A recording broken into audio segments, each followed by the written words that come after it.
Vamos lá, galera. Vamos agora. As próximas questões que eu vou resolver vão ser as 3 últimas questões que tem na apostila. São 3 questões das provas do ano passado, uma da EFON, uma da Escola Naval, uma da AFA. As 3 questões são boas. Essa 53 é uma questão aí que foi da EFON. Questão nabo. É bom prestar atenção aí. Pega a apostila, eu vou ler aqui o enunciado, presta atenção, lê com calma. A questão inicialmente, na verdade ela é de geometria plana, é uma boa questão de geometria plana, que para resolver a gente tem que usar bastante lei dos cossenos, mas tem como ser feita com geometria analítica. É até bom ver como é que a geometria analítica pode ajudar em questão de geometria plana. Então eu vou ler aqui, ó. Se não está com a apostila, é bom pegar agora aí para acompanhar. Sejam a circunferência C1 com centro A e raio 1. E a circunferência C2, a C2, que eu botei de vermelho, que passa pelo A, que é o centro da outra, e tem raio 2, e tem centro B. Sabe-se que D é o ponto médio do segmento AB. E aí daqui a pouco você vai ver que esse ponto D, que é o ponto médio do AB, ele é bem besourado. É um dos pontos de interseção de C1 com C2. Aí eu chamei aí um dos pontos, você pode escolher, tanto faz, eu escolhi o de cima. E F é a interseção da reta ED com a circunferência C2. Então, pega a reta ED, a interseção dela com C2 vai bater aqui embaixo, é o ponto F. Qual é a área do triângulo AEF? Questão belíssima, questão bem difícil. Uma boa questão de geometria plana, e você botando para geometria analítica também fica uma boa questão. Então, primeiramente é o seguinte, repara que o primeiro fato aqui, fato 1, D, que é o ponto médio do AB, que o enunciado disse, eu estou afirmando que está na circunferência C1. Por isso que eu botei o desenho aqui com o ponto D bem aqui. Por que eu disse isso? O enunciado disse que a circunferência C1, que eu botei de verde, tem raio 1. Então isso aqui é 1. E o cara disse que a circunferência C2, que tem centro lá no B e passa pelo A, tem raio 2. Então, do centro da circunferência C2, que é o B, até o A, que é um ponto que está na circunferência C2, essa distância tem que ser 2. Como essa distância aqui é 1, e isso tudo é 2, por isso que eu estou dizendo que o D, que ele falou que é o ponto médio do A e B, é justamente esse ponto que está aí. Então, de novo, do A, o raio aqui é 1, que é o raio da circunferência C1, isso aqui tem que valer 1.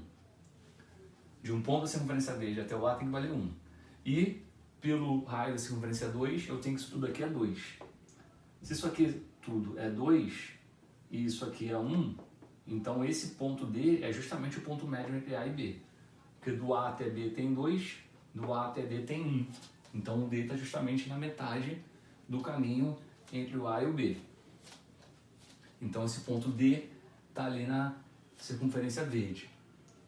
Aí, para conseguir usar a geometria analítica, para você conseguir fazer uma questão de geometria plana usando geometria analítica, basicamente você precisa fazer estabelecer um par de eixos. Isso precisa ser feito. Foi o que eu fiz aqui. Eu criei aqui um par de eixos que está passando aí pelos centros das circunferências, o eixo X, e o eixo Y está passando no ponto D. Então eu fiz aqui o desenho de maneira ao ponto D ser a origem do meu sistema. Aí você vai dizer, pô, você pode fazer isso? Pode, cara. Você pode estabelecer um par de eixos ali onde você quiser, porque o valor da área, que foi o que ele pediu, você não vai mudar. O triângulo AEF é o triângulo AEF. Os tamanhos, a área, os valor de segmento, valor de altura, área, qualquer coisa dele em termos de valores vai ser a mesma coisa em qualquer sistema que você coloque. Eu posso escolher o sistema que eu vou usar porque a área não vai mudar. A única coisa que você tem que fazer é, a partir do momento que você escolher onde vai colocar o par de eixos, é como se fosse, a partir do momento que eu escolher onde eu vou botar o referencial do negócio, eu tenho que ser coerente com isso. Então, se eu botei o par de eixos aqui, estabeleci que esse é o 0, 0, como o raio da circunferência C1 é 1, então daqui para cá tem que ter 1. Logo, nesse sistema de eixos que eu criei, o centro aqui é 1, 0. Então, o ponto A virou o ponto 1, 0. Da mesma maneira como o outro lá, o ponto B, está do mesma distância, só que para a esquerda, aqui vai ser, para ser coerente, menos 1, 0. Então, eu estou usando a coerência dos valores que ele deu com o par de eixos que eu criei, e aí eu posso afirmar que isso aqui é 0, 0, aqui vai ser 1, 0, lá vai ser menos 1, 0. Beleza? Logo, a circunferência C1, qual é a equação dela? O centro dela é 1, 0, então vai ficar x menos 1 ao quadrado, y menos 0 ao quadrado igual a 1 ao quadrado, porque o raio dela é 1. E a circunferência 2, o centro é menos 1, 0. Então por isso aqui ficou x mais 1, que é x menos menos 1. Vai ficar x mais 1 ao quadrado, mais y ao quadrado igual a 2 ao quadrado, que o raio é 2. A primeira coisa que eu vou fazer agora aqui, já que eu vou usar analítica, a área eu vou calcular com geometria analítica. Ou seja, eu vou fazer a área pegando os vértices. Eu já tenho o ponto A, né? Eu quero aqui, para deixar claro, né? Área do triângulo AEF. Ponto A eu já tenho, o que eu preciso é achar o ponto E e o ponto F. Então, primeiro eu estou correndo atrás do ponto E. O ponto E é a interseção de C1 e C2. Por isso que eu escrevi as duas circunferências aqui, ó. C1 e C2. O que eu faço para achar a interseção? Eu vou, por exemplo, já que aqui está y² e aqui também, eu subtrair as duas equações. Subtrair nessas duas equações, de baixo para cima, isso aqui corta, 4 menos 1, e desse lado vai ficar x mais 1 ao quadrado menos x menos 1 ao quadrado. O que eu fiz dessa linha para essa linha? Fiz diferença de quadrados. Você pode fazer diferença de quadrados, professor? Pode. Você poderia abrir os quadrados aqui e fazer a diferença, ou você pode usar a fórmula de diferença de quadrados. Como é que é a diferença de quadrados? É o produto da soma pela diferença. Aí aqui vai cortar o 1 e vai dar 2x. E quando eu fizer a diferença desse com esse, vai cortar o x. Aí vai sobrar 1 mais 1, 2. Então 2x vezes 2 é igual a 4 menos 1, que deu 3.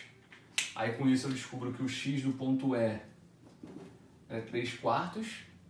E se você pegar esse x e jogar aqui, por exemplo, você vai achar que o y no ponto E é raiz de 15 sobre 4.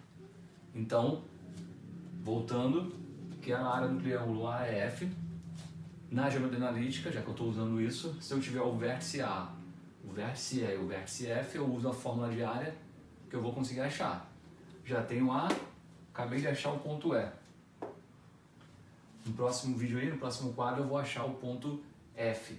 E aí com o ponto F eu vou fazer a fórmula de área, beleza? Volto já.